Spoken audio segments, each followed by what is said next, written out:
Let me ask you something. When's the last time you actually thought about your driver's license? I mean, really thought about it.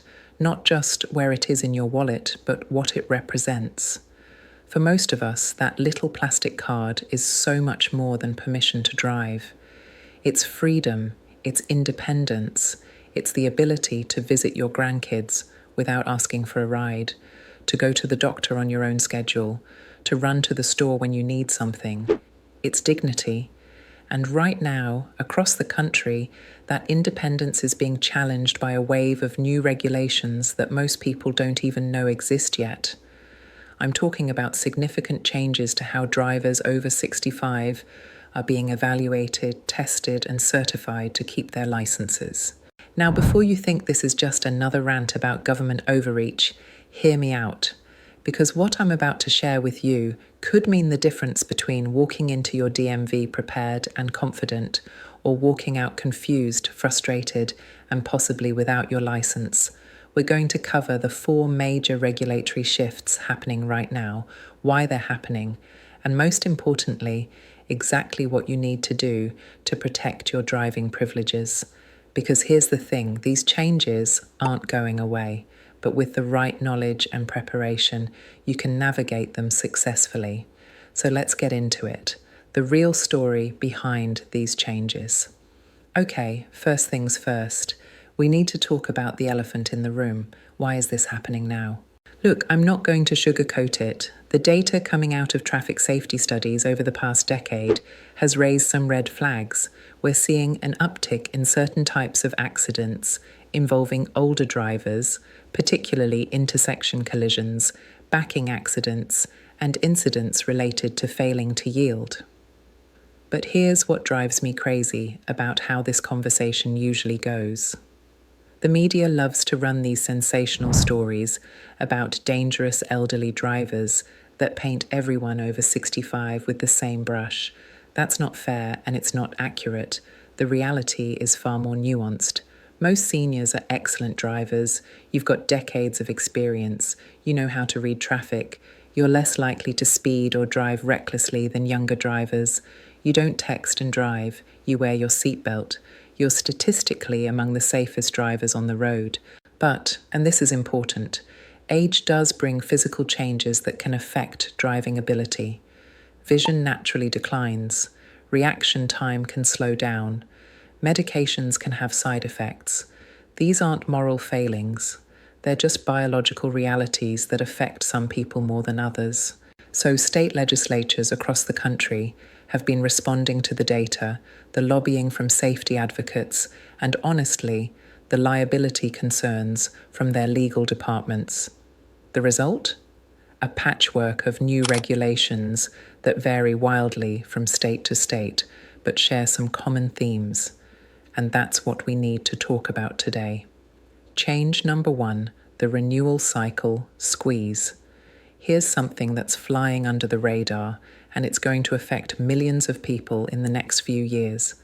Traditionally, most states let you renew your driver's license every 6 to 8 years. Some states even offered 10-year renewals. It was convenient. It was simple. You'd get that little reminder card in the mail, show up to the DMV, take a quick vision test, get a new photo, and you were good to go for nearly a decade. Well, those days are disappearing fast if you're over 65. Right now, 22 states have implemented what I call accelerated renewal schedules for older drivers. Here's how it typically breaks down. At 65, you might still get that 6 or 8 year renewal, but once you hit 70, boom, you're dropping down to every 4 years. And at 75, many states are moving to every 2 years. Some are even discussing annual renewals for drivers over 80. Now, I know what you're thinking. It's just a DMV visit. What's the big deal? Well, let me paint you a picture. You're 76 years old. You've been driving for 60 years without a single accident. But now, instead of dealing with the DMV every 8 years like you used to, you're going every 2 years. That's 4 times as many visits over the same period, 4 times the waiting in line, 4 times the documentation, 4 times the testing, and here's the kicker, 4 times the opportunity for something to go wrong. Maybe one of those times you show up and you're having an off day. You didn't sleep well, you're stressed about a medical appointment later, your glasses are slightly outdated, you barely miss passing the vision test. Suddenly, you're in a whole appeals process that could take months. Or maybe the DMV is implementing new testing protocols that trip you up. Or maybe the employee helping you is having a bad day and decides to be extra strict about the documentation you brought. The more often you have to go through this process, the more chances for complications. It's just simple math, so what do you do about it? First, mark your calendar right now with your renewal date. Don't wait for that reminder card, because sometimes they come late or get lost in the mail. Set yourself a reminder 6 months before your license expires. Second, use those renewal cycles to stay on top of your fitness to drive. Every time you know a renewal is coming up, schedule a comprehensive physical with your doctor. Get your vision checked. Review your medications and ask specifically about any that might affect driving. Think of it as a tune-up, not just for your car, but for you. And third, document everything. Keep a folder with records of your clean driving history, your vision test results, your medical clearances. If you ever need to appeal a decision or prove your fitness to drive, having that paper trail is invaluable. Change number 2, the medical reporting requirements. All right, this next one is causing a lot of confusion and, frankly, a lot of anxiety. So let me break it down as clearly as possible. A growing number of states are now requiring mandatory medical reporting for drivers over a certain age, usually 70 or 75. But here's where it gets tricky. There are actually 2 different types of medical reporting happening, and most people don't understand the difference. The first type is self-reporting. This means you're required to notify the DMV if you're diagnosed with certain medical conditions.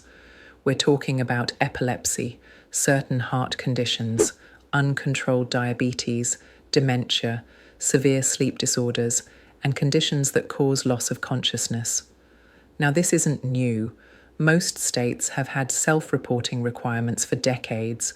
What is new is how aggressively some states are enforcing these rules for older drivers specifically. The second type, and this is the controversial one, is physician reporting. In some states, your doctor is now legally required to report certain diagnoses to the DMV, whether you want them to or not. California, Delaware, Nevada, New Jersey, Oregon, and Pennsylvania have some version of mandatory physician reporting. Let me tell you why this matters. Imagine you go to your doctor for your annual checkup. During the visit, you mention that you've been a little more forgetful lately. Can't remember where you put your keys. Forgot your neighbor's name the other day. Normal aging stuff that most people experience. Your doctor, being thorough, does some cognitive screening tests. You score slightly below average on one of them. Not because you have dementia, but maybe because you were nervous, or you didn't sleep well the night before, or you just had an off day. In a mandatory reporting state, your doctor might now be required to report that result to the DMV. Suddenly you're getting a letter saying your license is under review, pending further evaluation. Now you're in a months-long process of additional testing, paperwork, and uncertainty, and all because of one screening test on one day. I want to be clear, I'm not saying doctors shouldn't be concerned about their patients' driving safety. They absolutely should.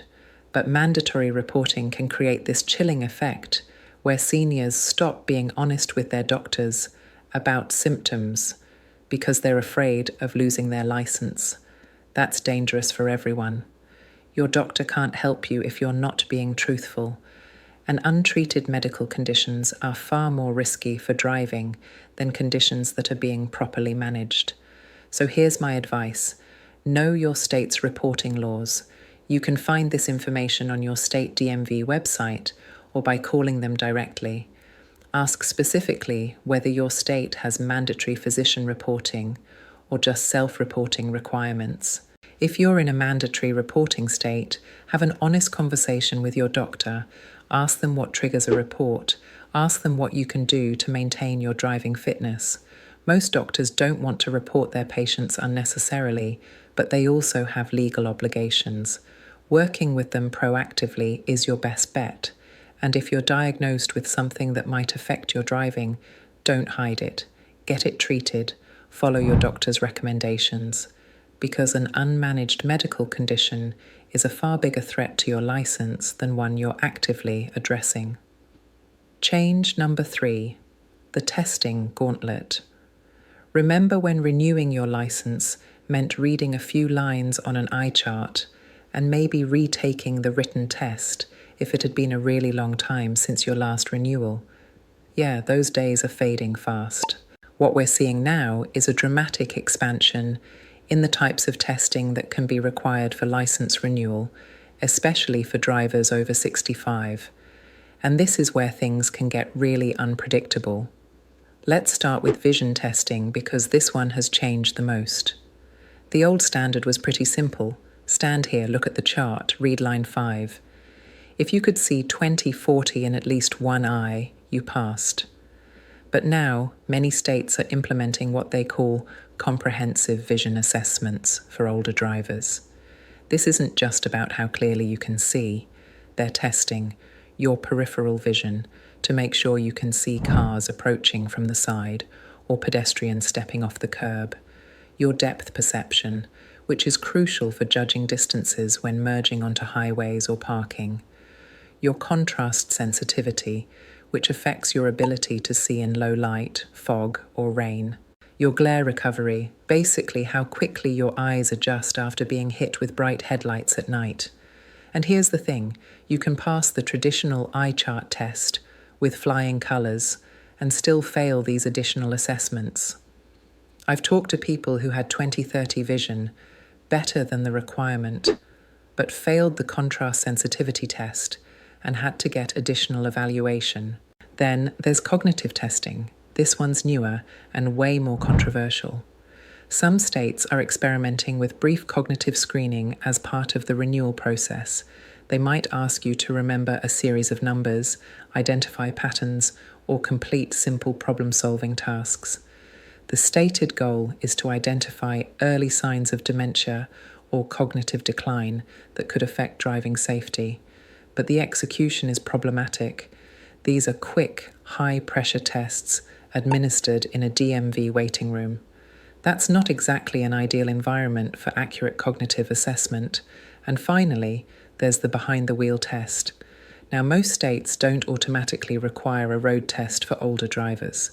But if anything in your renewal process raises a red flag, the vision test, the cognitive screening, an employee's observation, they can require you to take a full driving test right then and there. For someone who hasn't taken a road test in 40 or 50 years, that can be incredibly stressful. And stress affects performance, so you end up in this catch-22 where the anxiety about the test itself might cause you to make mistakes you'd never make under normal circumstances. So how do you prepare for this testing gauntlet? Start with your vision. If your renewal is coming up, see an eye doctor now.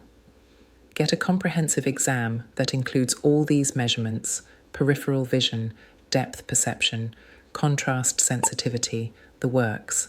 If there are issues, you can address them before you get to the DMV. For cognitive fitness, stay mentally active, read, do puzzles, learn new things. These aren't just good for your brain generally, they'll help you perform better if you face cognitive screening. And for the potential driving test, consider taking a refresher course. AARP offers a smart driver course. Many local senior centres offer defensive driving classes. These aren't just good for brushing up on your skills, they can also qualify you for insurance discounts in many states. Change number 4, the documentation maze. Okay, last one, and this might seem like the least important, but trust me, it's the one that catches the most people off guard. The documentation requirements for license renewal have exploded in complexity, particularly for older drivers. And the consequences of showing up without the right paperwork can range from annoying to absolutely devastating. Here's what's happening. In the name of identity security and fraud prevention, states have dramatically increased the types and number of documents you need to bring to the DMV for renewal. You used to be able to show up with your current license and maybe a utility bill. Now you might need your current driver's license, obviously, your social security card, not just the number, the actual card, and good luck finding that if you haven't seen it in 20 years. Proof of residency, but not just any proof. Specific types of proof. A bank statement, fine. A cell phone bill? Might not work. A letter from your mortgage company? Maybe, maybe not. Birth certificate or passport to prove citizenship and identity. And if you've changed your name due to marriage or divorce, certified copies of those legal documents. Different states require different combinations. Some states have a point system where different documents are worth different point values, and you need to accumulate enough points to be approved. It's like a game nobody wants to play. But here's where this gets particularly challenging for older adults. A lot of seniors don't have easy access to all these documents. Maybe your birth certificate was lost decades ago. Maybe you never had a passport because you never travelled internationally. Maybe your social security card was destroyed in a move or a fire. Getting replacement documents isn't simple either. Birth certificates have to be ordered from the state where you were born, which can take weeks or months. Social security cards require a visit to a social security office, which might not be near you.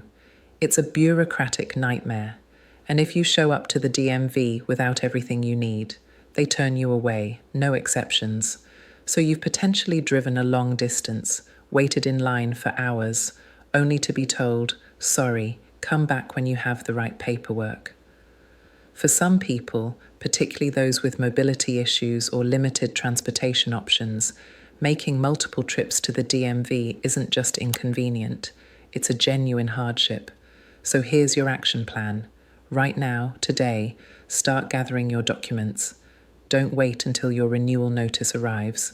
Create a folder labeled License Renewal and collect everything you might need. If you're missing documents, start the process of replacing them now. Visit ssa.gov for information on replacing your social security card. Contact the Vital Records office in your birth state for your birth certificate. Get these processes started while you have plenty of time. And when you're ready to go to the DMV, make copies of everything.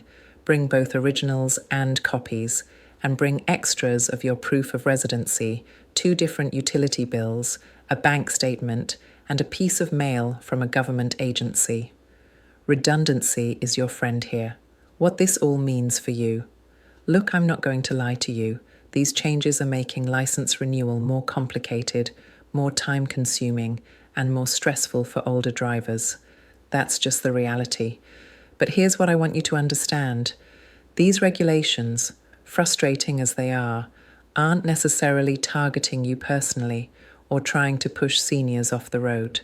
They're blunt instruments trying to address genuine safety concerns in the least discriminatory way possible.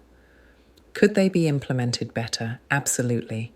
Should there be more individualized assessment rather than age-based requirements? Probably. Is the system fair? That's debatable. But complaining about it isn't going to change your situation. What will change your situation is being informed, being prepared, and being proactive. Start preparing for your next renewal now, not 6 weeks before it expires. Get your documents in order. Get your health checked. Practice your driving skills. Stay informed about your state's specific requirements. And most importantly, be honest with yourself about your fitness to drive. These regulations exist because driving is a tremendous responsibility. You're not just responsible for yourself, you're responsible for every other person on the road. If you're struggling with vision, get it corrected. If medications are affecting you, talk to your doctor about alternatives. If your reaction time is slowing down, maybe it's time to limit night driving or highway driving. Your independence matters. Your dignity matters. But so does safety, for you and for everyone else on the road. These new rules are here to stay. The question isn't whether you like them. The question is, Are you going to let them catch you off guard, or are you going to master them? I'm betting on you mastering them. Because you didn't get to where you are in life by giving up when things got complicated. You adapted, you overcame, you figured it out. This is just one more challenge, and with the right preparation and mindset, you're going to handle it just fine.